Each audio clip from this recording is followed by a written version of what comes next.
How's it going, everyone? Wayne the Unknown here, and welcome to another episode of Cosplay Con Talk, where we basically discuss everything pertaining to the cosplay community and conventions.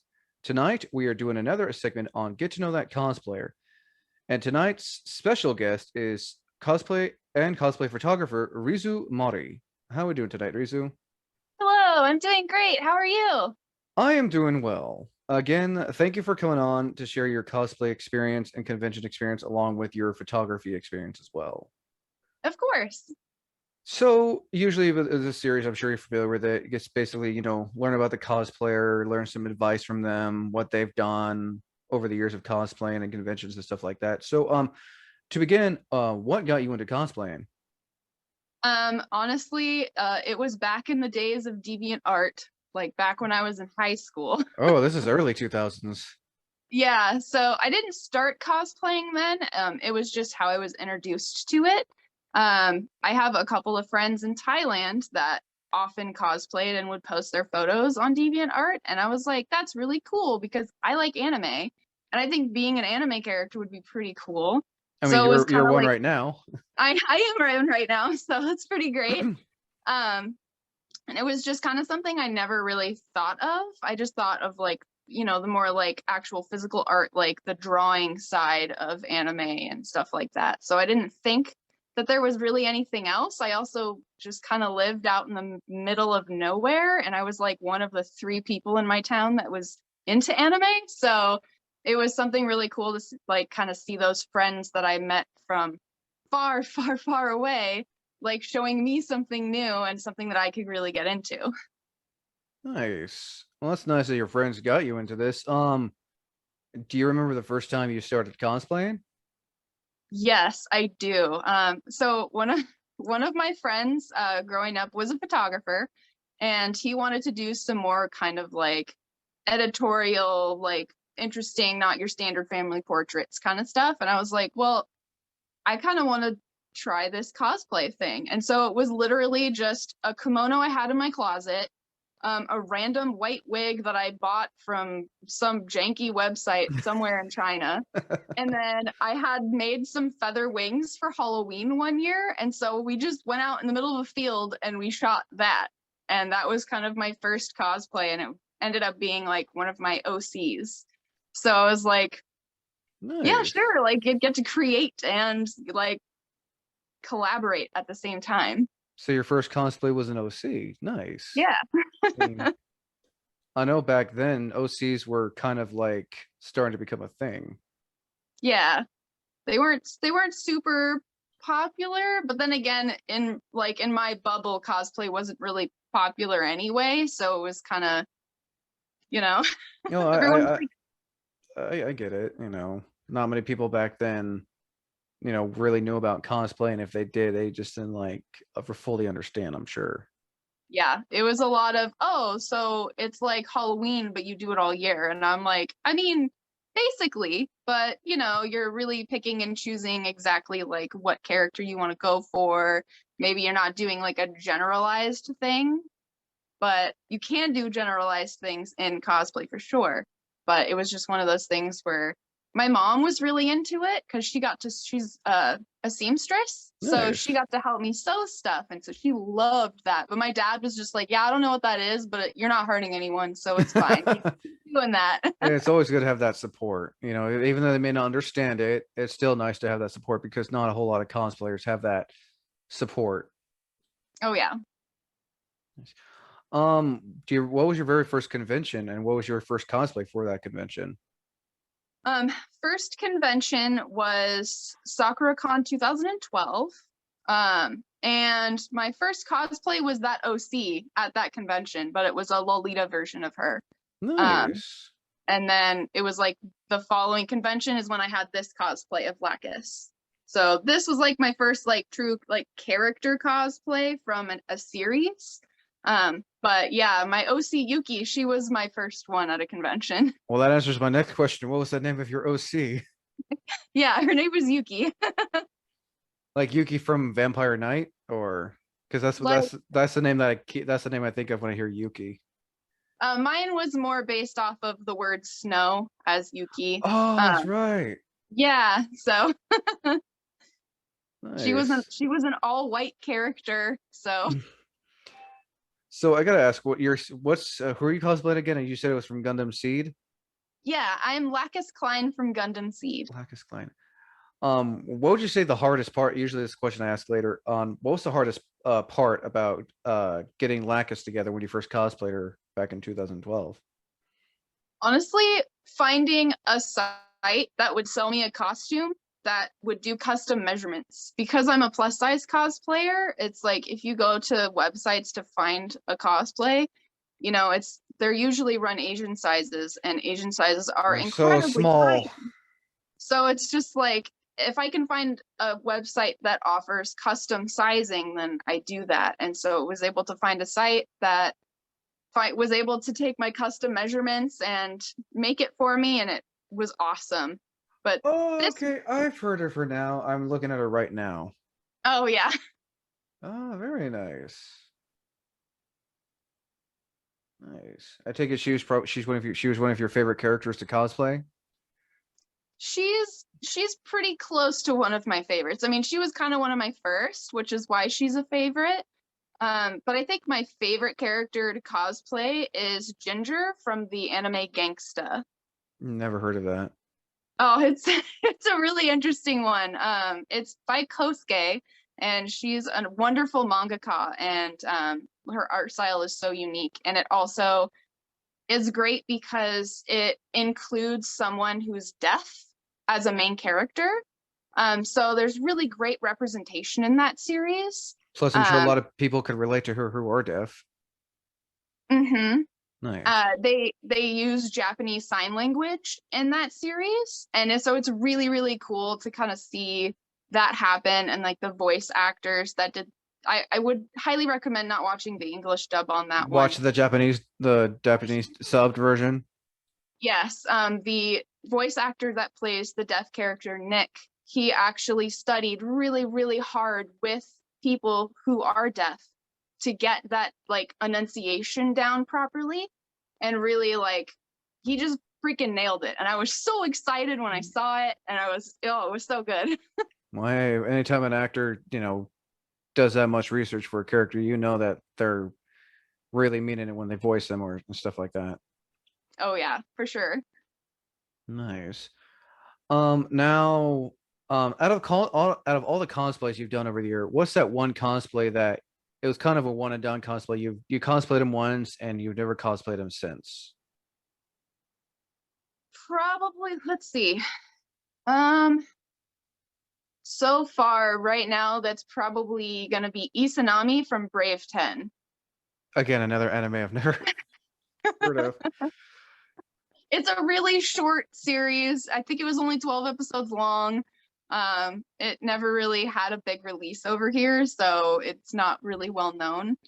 But yeah, I think the only reason she was kind of a one and done for me is because her wig is floor length, and I didn't really want to have to deal with it again. So like a 6 foot wig or something. It's like a 5.5 foot wig. I'm only 5'3". You must have been sweating in that thing with it being that long. The wig itself, it wasn't super warm. It was just really long, and like the rest of her outfit was pretty open. So I wasn't like super warm in that outfit, which was really nice. It was just the wig got caught on everything, and it got super tangled, and just a bunch of junk got stuck in it. It's never fun.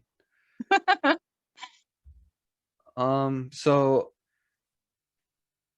if since you said it's been a while since you cosplayed her, would you potentially want to bring her back if you change things to make it more, not as crazy and hectic like you said?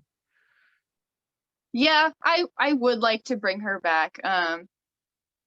I mean, she's a wonderful character. I really wish that I had somebody else to cosplay from that series with me, but it just seems like every time I finally get somebody who's like, yeah, I've heard of that series and I've watched it and it was really good and I'd want to cosplay this character, it just never really happens.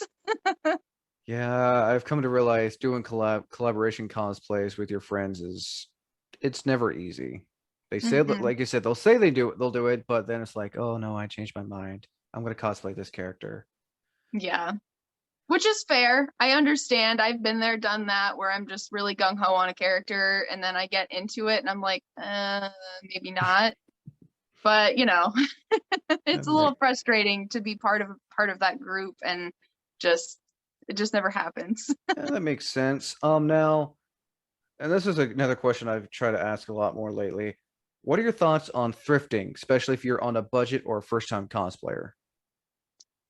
Thrifting is an excellent resource. Like, you can do so much with thrifting, and I think Ginger was basically just, I went to a thrift store and got almost everything except for the wig.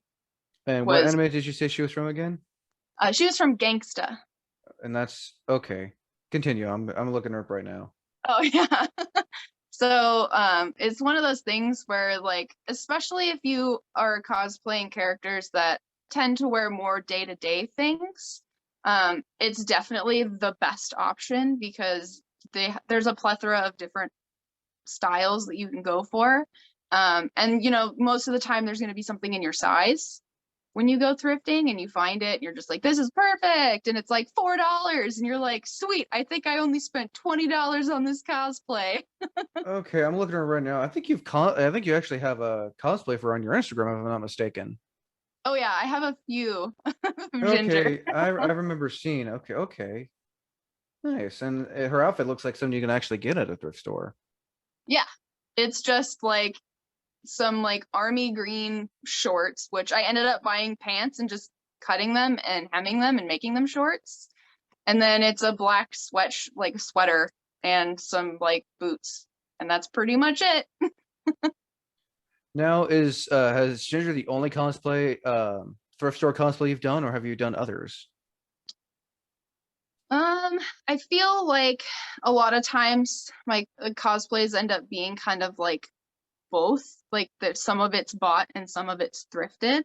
Um, I'm trying to remember because I know I thrifted uh oh goodness, why can't I remember her name right now? I cosplayed Deku's mom and from My Hero Academia. I know who that is. Yeah, and so I thrifted most of her outfit, but I think I had to buy the skirt, but everything else I was able to just go out and get. So Nice, very nice. Now, have you ever made your own cosplays before? yes, Isanami was one that I made. I made it with my mom though, because the last time I used a sewing machine, it went through my thumb, and I'm just kind of Oh, not looking to do that again. I Uh, imagine that wasn't fun. no, it wasn't. I had to go and get stitches for getting stitched. Oh, the irony in that. I know, right? So who's Isenami from? She's the gal from Brave 10 with the really, really long wig. Isenami Brave 10. And you said that wig was 5'4"? Yeah, maybe a little bit longer, Oh, jeez. but Um, how long did it take for you and your mom to get that one done? that one was like about a month and a half, mostly just because I lived like 40 miles away, so I'd drive out to see her and we would work on it. Um, but that one was also kind of made with found fabrics. So we just like found like random ends of fabric at the fabric store. And so I think we spent like maybe 35 or $40 on that whole cosplay. And she has like what, blue hair? Mm-hmm. Yeah, I'm looking at a picture of her right now. That's fairly long. Holy crap. Yeah. She's Jeez. extra when it comes to hair. Jeez, no kidding. Um, aside from Isenami, what cosplay would you say is the hardest you've done? Like it took a while to get it done, and it was kind of a con crunch cosplay. Oh, that would definitely be McCree. So I cosplayed as May from Overwatch, but dressed as McCree. I think I've actually seen that one. Yeah, that one I had a ton of help from my friend Casey, who's Ardent Absol. and she helps me with the breastplate because I literally was doing that in the hotel room when we went to LA. Oh, that's just for the Los Angeles Comic Con, whatever it's called. That one was for Anime Los Angeles. Thank you. I've heard that's But a pretty big con. it's fairly big. I would say that it might be like a smidge larger than KomoriCon, but not by a whole lot. I can't wait to go to that con next year.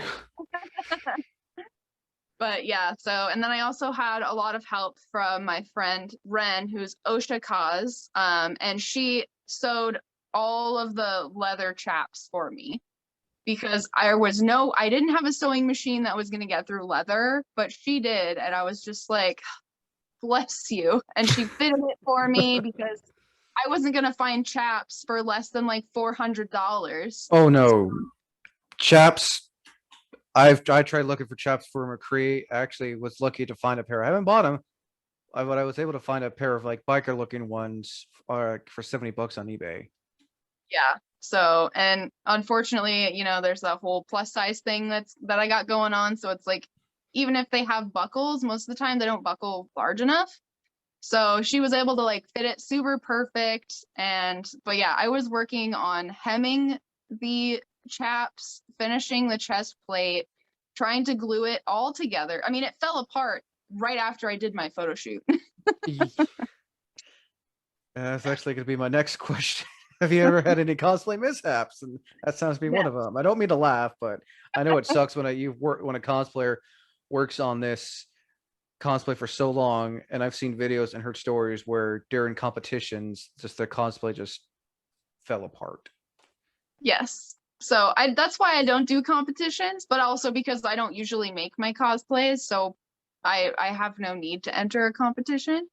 But yeah, I was very happy. I got to be in a couple of like music videos, and I got my photo shoot done for that costume right before it fell apart. So it was like the best time it could have happened.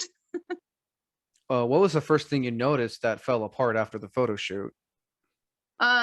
Well, my holster started coming off, so I had Velcroed it, but the Velcro was starting to fall off. The chaps started to kind of become a little unstitched near the top with the belts.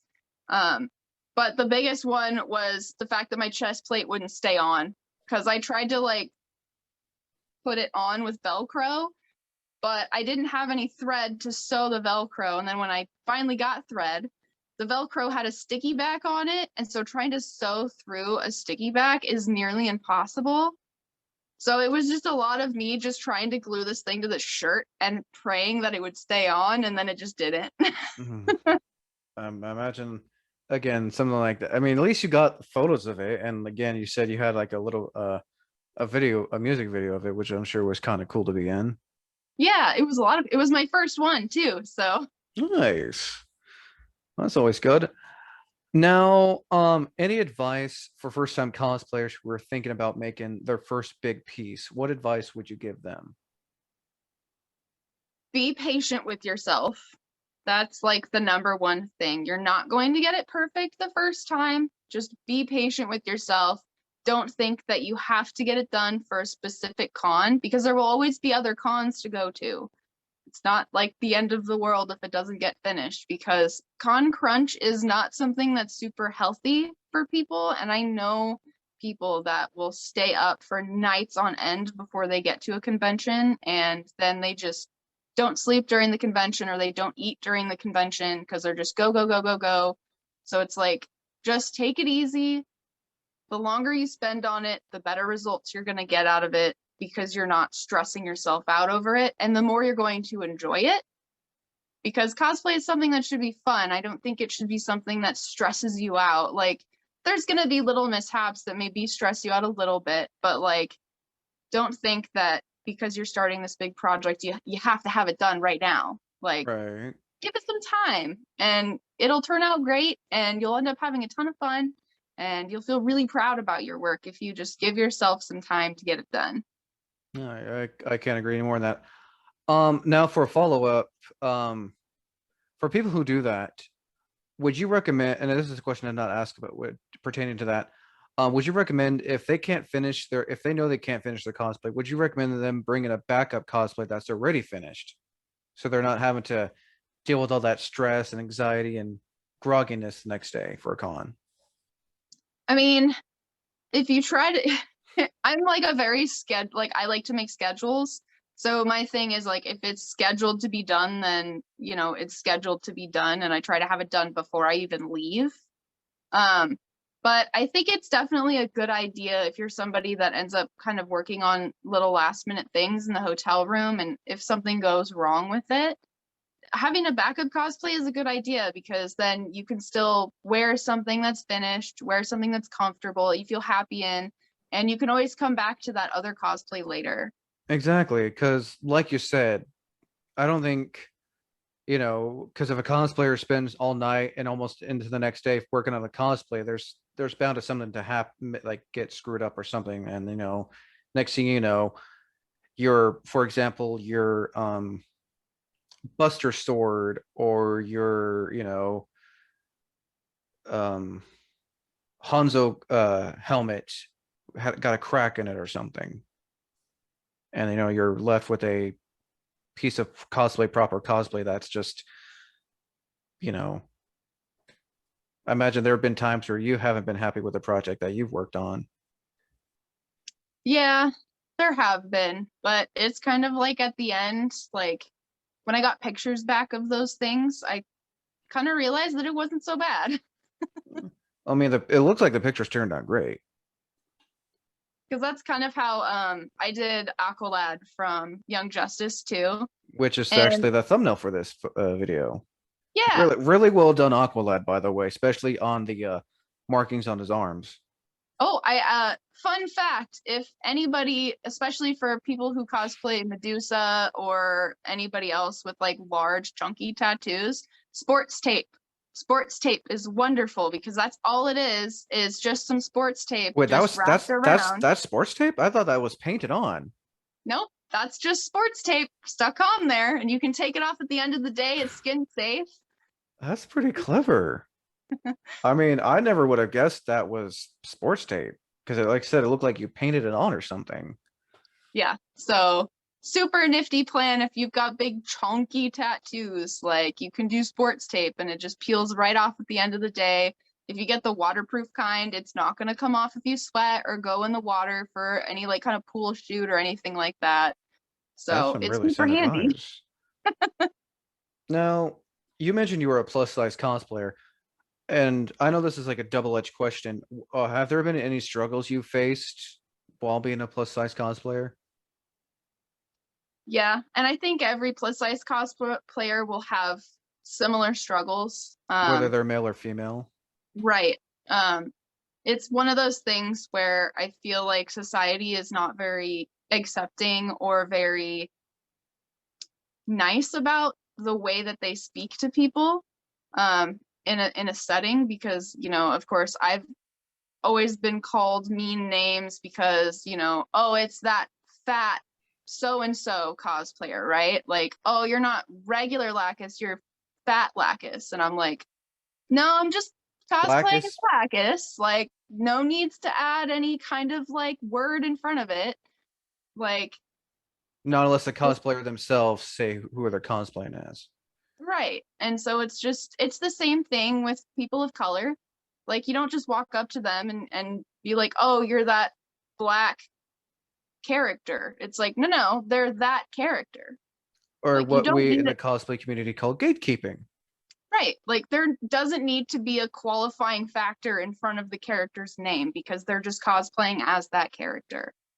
And so it's like, the same thing kind of, it goes across a lot of different like communities within the cosplay community. Oh And no, it's really, I haven't seen cosplayers gatekeep other cosplayers, which I, is kind of sad.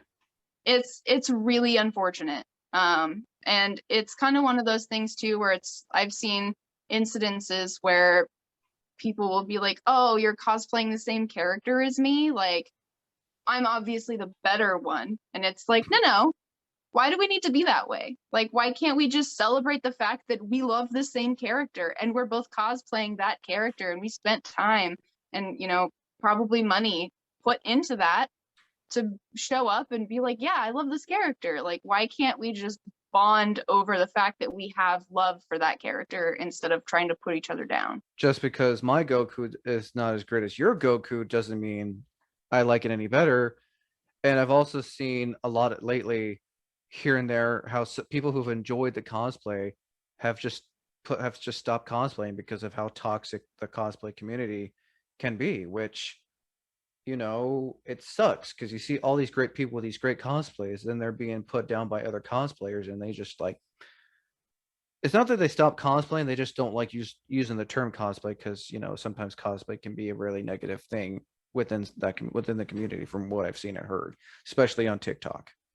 Right. I mean, I'm not on the TikTok because that just never seemed like something that I was really interested in. But it's definitely a place where I feel like people get put down a lot, and it just doesn't seem like a very healthy environment to be in. And I kind of wish that we could all just be nerds together and love the same things and dress up as characters and be quirky and fun. It's not like it's not a competition. you No, know competitions are for, conventions. they're for craftsmanship. They're not so much for the way the person looks. It's for the craftsmanship they put into their cosplay. This is true. And there are some conventions where you can just you don't have to worry about, the skill of your cosplay because sometimes it's more based on, you enjoying the cosplay. And I like that there are some conventions that, we can enter a cosplay contest and not have to, tell them how you made it and did you make it yourself and stuff like that. Yeah, like the more casual Small town con. contest. Yeah, no, Yeah. there's more small town cons or small time cons, that are not like Komori Con or SAC Anime or Wizard World or, Anime Los Angeles. Yeah. They're more like show off what you're wearing and have a good time. Like it's not like, oh, you didn't sew that seam properly, or like, you mean you didn't make that one button on your dress? Yeah. It's crazy. Now, back to characters you cosplayed. What's that one character you haven't cosplayed in so long that you would love to bring back? Probably. Ooh. Hmm. It's a question I ask every cosplayer, and I think this is like the one where they get stuck at. So it's okay. It's just I would probably say Medusa from Soul Eater. Um Ooh. I haven't cosplayed her. Like she was like the second cosplay, and me and my mom made her out of a bed sheet we bought at Walmart. And that's Conan's mother, correct? Yes. Okay. No, no, I can't remember his name. It's been a while since I've seen that, but I know who you're talking about. She wears like a well in the anime it looks green, but she also has the hood and the green hair. She's got blonde hair. Blonde hair. It looks it Yeah, again, it's been a while since I seen the anime. yeah.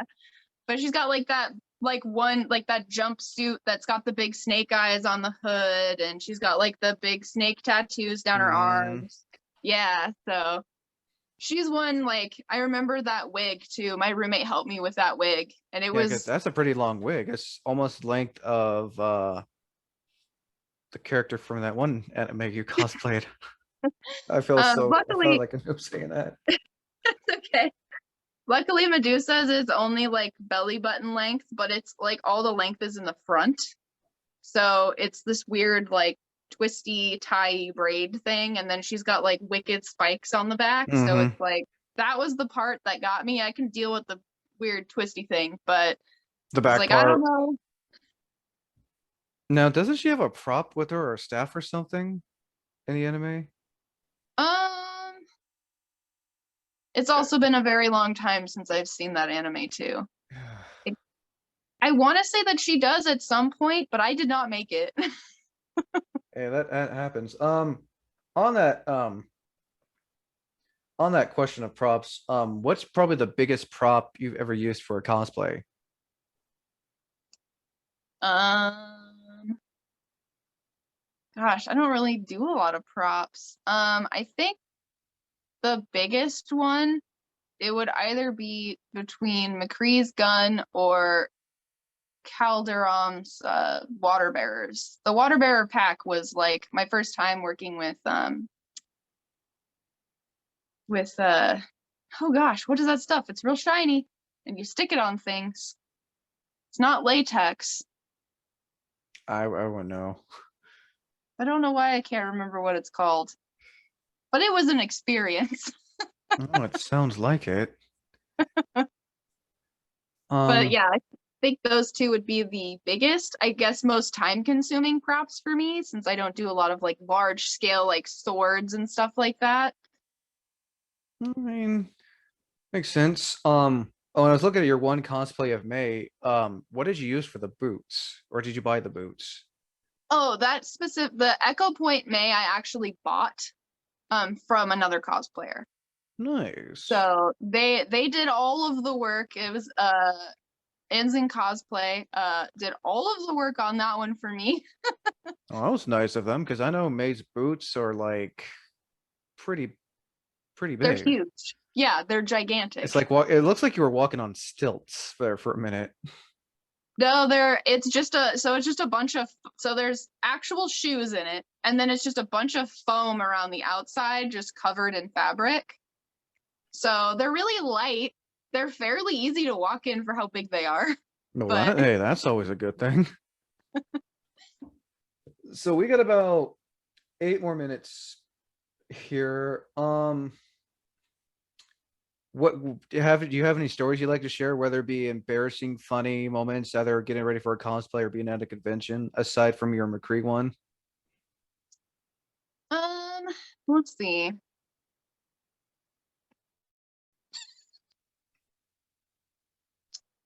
Um, I did get to do a really fun underwater shoot at the last Anime Los Angeles that I was at. And I actually did that with Lacus, but with her hair down and in like a really big flowy dress. So that was like a really cool experience that I think if anyone ever gets the chance to do it, I think they should try. Um, it was very different from modeling on land. I mean, everything's kind of like flowing and everything in the water. And you have to like hold your breath, but you also have to try and sink. So you're full of air and you're trying to sink. And so it's just like I should have brought weights with me, but I wasn't actually like at the time I was packing, I wasn't planning on doing anything. So it was like, It was kind of a spur of the moment kind of thing. yeah, it was like the photographer was like, "Oh, hey, by the way, I brought my underwater camera set up. Do you want to like do something?" And I was like, "Sure, I'll just chuck this flowy dress in my luggage and sure." I'm definitely sure it was a fun experience. Not many cosplayers would take that opportunity, but it's a guess it's a good thing that you did. It was really, really interesting. It's something I've always wanted to do, but never really had the opportunity to do. So when the opportunity presented itself, I was like, I gotta. Yeah, it makes sense. Now a little bit on the topic of cosplay safety and awareness. What are your thoughts when you see minors cosplaying a character that they shouldn't be cosplaying as? Um, I guess it really depends on the character because there are a lot of characters that are not minors that have perfectly acceptable like outfits. I personally think that if it's something that's very scantily clad, I think it should be avoided for minors. But, you know, again, that's just kind of up to them. Like I can't tell them no, but And it also has to be up to their parent too. right. And so, but most of the time, like when I see cosplayers who are under 18, they're cosplaying characters that are fairly fully clothed, even if they're older than the age that they are. Um, or they're like big prop pieces and stuff like that. So it's just one of those things where I would avoid wearing something that's very scantily clad Right. as a minor. And there are cons. I've seen like pictures of cons where they have a giant board saying, this is what you can wear and this is what you should not wear at a con. I haven't seen many cons lately have those signs, which I think more really should have of. I mean, like KomoriCon definitely has strict rules on how much skin you can be showing, which was a little controversial the last time that they kind of like announced what they were doing. But it's one of those things where it was kind of just like, well, men can't show their nipples. And I'm just like, but that's socially acceptable. So I'm very confused. And it felt kind of like, well, men who have transitioned maybe can't do that. And so it felt kind of like not including, the trans community in that I think because that's probably why. I remember at a con in Sacramento, in Sac Anime, a guy was cosplaying Kamina from Gurren Lagann and was wearing, he was shirtless, and the guy did a really good job. I think, like you said, it depends on the con itself. If because that was to be another question to bring up for um cosplay safety and awareness is what is acceptable for a con versus what's not acceptable for a con. Have you ever had yeah. to deal with any of those before when going to a convention? Not personally. I haven't run into like cosplayers minus like, I mean, there have been cosplayers where I go to adult events and they're wearing adult clothing, so it's like, but it's within the context, right? So that context, that was acceptable. But yeah, I think I haven't run into a lot of things where in the context things are unacceptable. Gotcha. Makes perfect sense. Now, and for conventions, what advice would you want to give first-time con goers or people who are thinking about going back to conventions since COVID's kind of, the restrictions are being lifted and cons are reopening? Well, I mean, personally, I'm not planning to go any cons until next year, just to kind of see where everything lands, but I'm also immunocompromised, so I just want to be extra safe about that. Makes Um, perfect sense. but I feel like if you want to get back into going to cons and things like that, definitely hygiene is pretty key. I would take some hand sanitizer with you so that way you can make sure to sanitize your hands after you've like come into contact with someone or something. Um, that's a good way to go. I mean, cosplays with masks are pretty cool. Oh yeah, Uh, no, they definitely are, especially if it's like a full-on helmet. yeah, yeah. So, I mean, those are always a way to go if you want to still do like some cool cosplays or even like make a mask that's themed with your cosplay. I don't know what all the restrictions are in other places, but I know that in Oregon they've kind of lifted the mask restrictions for people who are vaccinated. Yeah, there's a con I'm going to called Meadowlark Comic Con and Anna Medford. And from what I've been told, they're giving people the option to wear a mask or not, whether they're vaccinated or not, which, I can understand because they don't want to restrict people and everything. Like, I'm glad that cons are giving people that option. And Yeah. I heard this one con, I think it's the cosplay that's doing it or the con that's doing it. They're gonna hand out lanyard badges that say, I don't want to be touched or talked to and stuff like that, which I think more cons should do a lot more of. I agree because it's like not everybody is there for the experience of being with other people. They're there to experience the panels or meet guests or just go straight into Artist Alley or the vendors hall, and they just really are not wanting to be social, which I think is totally fair. No, I completely agree. I would love to see more cons, especially the more bigger cons, because I've been to a big con, like I said, in SAC, when you were in, like, it's the vendors hall and you're like shoulder to shoulder with everyone, and then it can be pretty dangerous, especially if you have a long cosplay and someone steps on it. Which I hope no one stepped on your wig when you were cosplaying that girl from Brave 10. No, I didn't have an issue with that. Oh, that's always a good thing. I think that one thing I always forget to ask, any future cosplays that you would want to do later down the road? So one question I've been forgetting to ask a lot of cosplayers lately when I do this series. Well, I'm currently working on getting together Cherry Blossom from From Skate the Skate the Infinity. Infinity. Yeah, I have seen your cosplays of him in the kimono. Really well yeah. done, by the way. Thank you. That was a closet cosplay, so that was just random stuff that I had and a weird wig that didn't cut very well, but it worked out in the end. Hey, I mean, it looked good, and it's an anime I still need to see, but from what you, I think closet cosplays are the way to go if you're home and bored and you just want to get into something. Yeah, for sure. Also want to do Joe from Skate the Infinity as well. Is he the one with the blue hair? Green hair. He's Green the hair. big buff guy. Oh, okay. I think I know who you're talking. Again, I haven't watched. There's a lot of anime I've been hearing about. It's like, oh yeah, I'll watch it. I mean, I finally just got to finally watching Demon Slayer. So, How did you like it?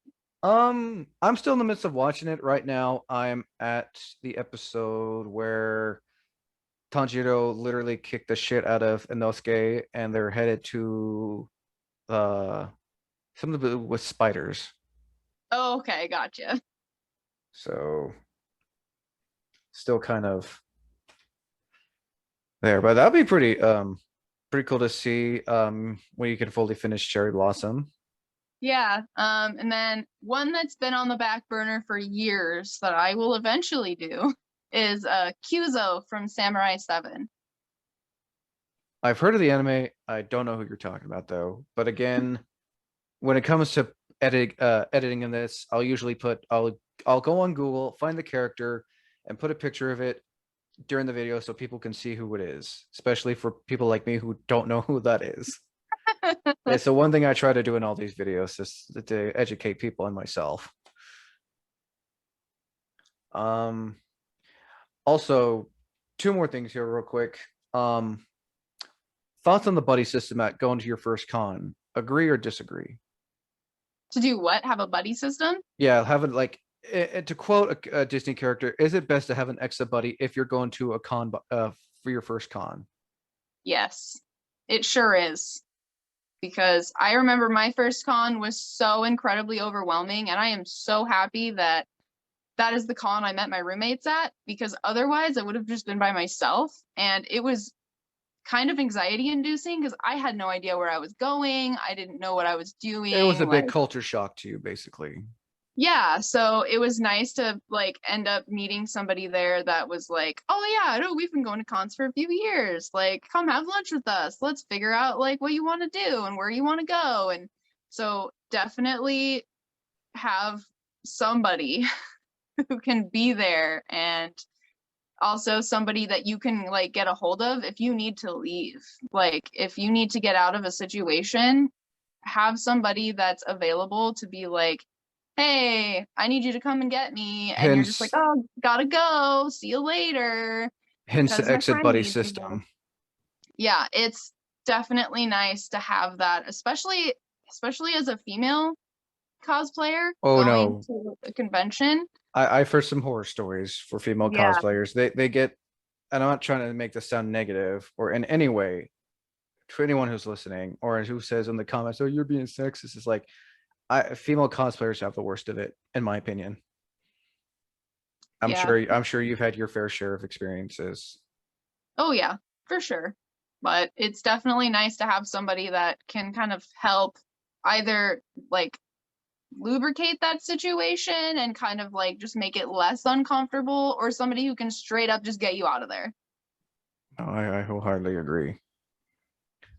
Now, any before we end this, any last minute advice you'd like to give in general for those who are listening?